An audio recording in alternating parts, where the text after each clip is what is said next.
Hello there, this is a demonstration to show you how you can use the if statement and the CountIF statements in Excel to calculate or to perform some analysis on some credit risk data. So we've got a very interesting data set here where we have loans being applied, and we capture information about the purpose of the loan, the balances in the checking account and savings accounts of those specific individuals. So we just want to do some analysis here. First of all, we want to determine whether the balances in the checking and savings accounts are either low, medium, or high, right? That will give us some idea about the risk levels. And we also want to be able to kind of summarize using the CountIF statement the loan purpose, see the number of applicants for the new car, used car, business, education, small appliances and furniture, etc.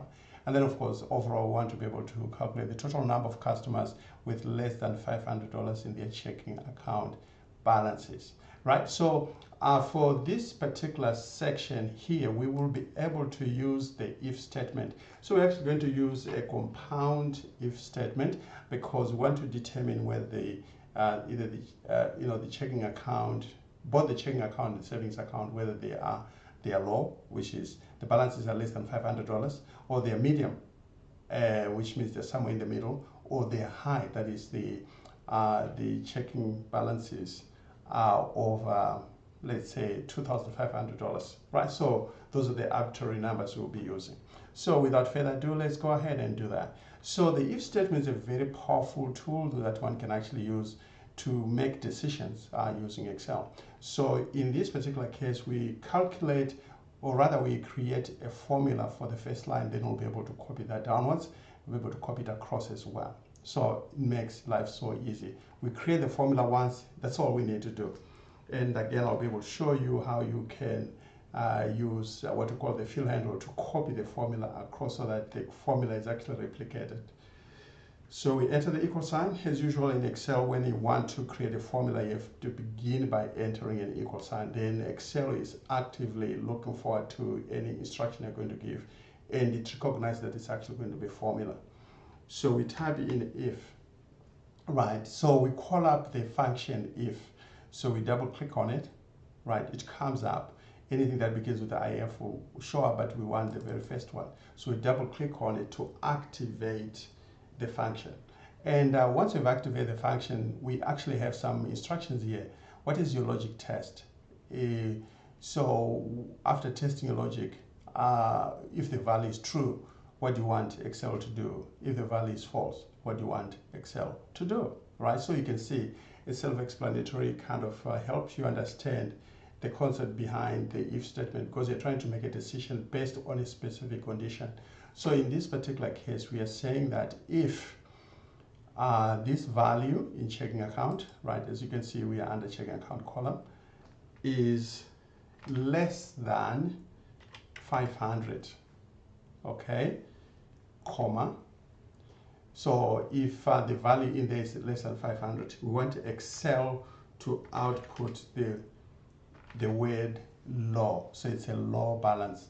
And now because low is actually it's a word, it's made up of characters, we use double quotes, right, to show that it's not a number. If it's a number that can actually be used to do a calculation, then we do not put any quotes around it. This is why the 500, you can see, just entered this 500. Anything that's used for calculation, we do not put it in quotes, but anything that should be displayed as is, then we'll put it in quotes. Right, so here we've tested, that's the first logic, but however, that's not all because it's a compound if statement. So we put a comma here to separate so that we can activate another if, right? So we are nesting the if statement. Now, if the same cell, unfortunately here it's actually being blocked off, right? So I know that it's actually C3, okay? It's C3 is, let's say, is greater than 2,500, okay, comma. We want Excel to output high, that it's actually high balance if the balance is higher than 2,500. Otherwise, it's anything else in the middle, which means then it's medium. Right, so if it's none of the two, therefore it's actually going to be medium. Right, so you can see here, you can literally read this in almost in human language. It's a much more simplified way of actually understanding what Excel is trying to do for us here. It's saying if the value in checking a checking account for the first customer is less than $500, it means that it's actually low. If it is greater than 2,500, then it means actually high, right? So if it's anywhere in between, so in other words, it's lower than 2,500, but it's higher than $500, then it's going to be medium. So once we've done that, we'll press enter. And here it is actually correctly given us the answer that this value is actually low, because obviously it's less than $500. So now what we can do is we can use what we call the fill handle.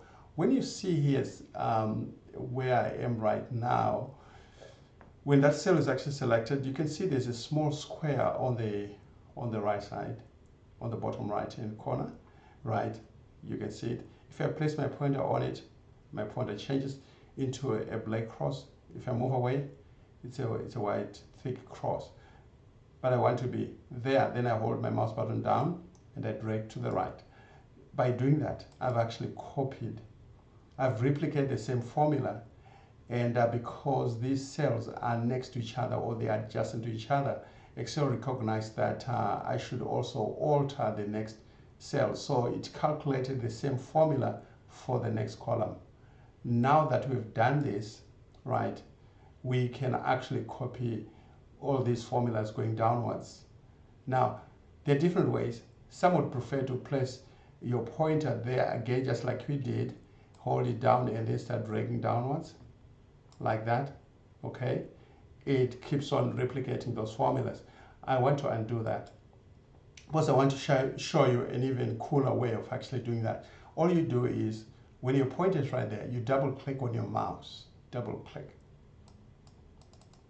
and it will go all the way as far as the data will actually go. It will replicate all the way to where the data actually ends, right? So it's a much faster way. That's actually a shortcut that enables you to actually work more productively, right? Okay, so it's either you're going to use the fill handle to drag downwards one at a time, right? If you wanted that, if you wanted a little bit of fun. Then, of course, as usual, you must always double check that your formula is actually correct by visually inspecting the numbers to make sure that they actually do make sense, right? For example, you've got low and low. Is that true? Yes, it is. It's 0 here and 389, which is less than 500. Both values are less than 500. Now, when you look on the next one, it says medium and low. This one is less than 500. This one is higher than 500. So you could actually do visually inspect. It's always important to double check your numbers, because you could actually prepare a report like this before you go for a meeting, and then during the meeting, then you realize that, oh, you made a mistake. So it's always important as a matter of discipline to double check. Now, let's do one more thing here with the CountIF function that's also available in Excel. So here we want to be able to count how many loans were for new car, how many loans were for used car, business, and so forth. Now here we can see the loan purpose actually provided in column B. So we can actually use a CountIF. Instead of us manually counting how many new cars or currencies are there, we can just enter the equal sign here and count if we want to use the CountIF. So double click on that. Now the CountIF function, you can see it activates, and it's saying, what is the range, right? What is the range? Where is the range where you want to count? In this case, we know it's actually column B. So the quickest way would be to click on the letter column itself so that the entire column is actually selected. Then we'll put a comma, and then it's saying, what is the criteria? So in other words, what is it that you want me to count? We know that it's this value here, new car. Then closing parenthesis, we'll press enter. it is actually counted, all the occurrences of new cars, right, in this particular column. Now, we don't have to redo it because we selected the entire column, so we can just use our fill handle to copy downwards up to furniture, right, because it's still using the same column and the same range, so therefore it will be able to count the occurrence of used car, business, education, small appliance, and furniture, right? So it's we're actually able to see that. Then of course we want to see the total number of customers with checking account balances that are less than $500. Now we know that anything that was less than $500 in the checking account column was actually called low, so we can just count the occurrence of the word low. So again, we go here and use the CountIF again, okay, and our range, want to make sure that our range is in here, right? It was going to be a problem if we tried to click on column letter E, because you see that the B there is these two cells merged, right? And for that purpose, just for demonstration purposes, I could show you what could actually go wrong. So CountIF, double click on it. If I was going to try to click on letter column E, you see it's selecting both columns because the first cell is actually merged. It has actually merged the two, right? So again, that's actually a discussion for some other time. So otherwise, we want to use this checking account. Then we drag all the way to the end of it, right? And then we'll put a comma, okay? Then we go back up here, open double quotes, low, closing double quotes, and closing parentheses.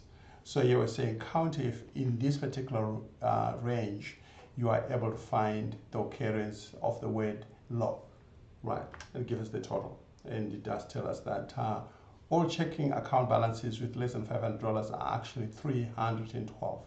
So that's a lot of lows right in there.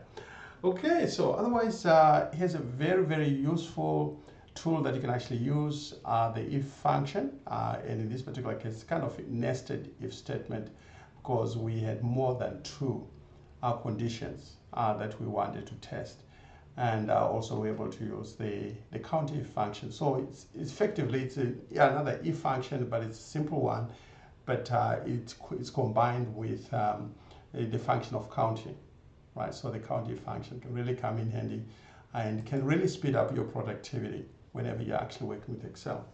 Otherwise, that's all I have for you. I hope you find this useful, and if you do, please share the video and like the video, and of course, please subscribe to the channel.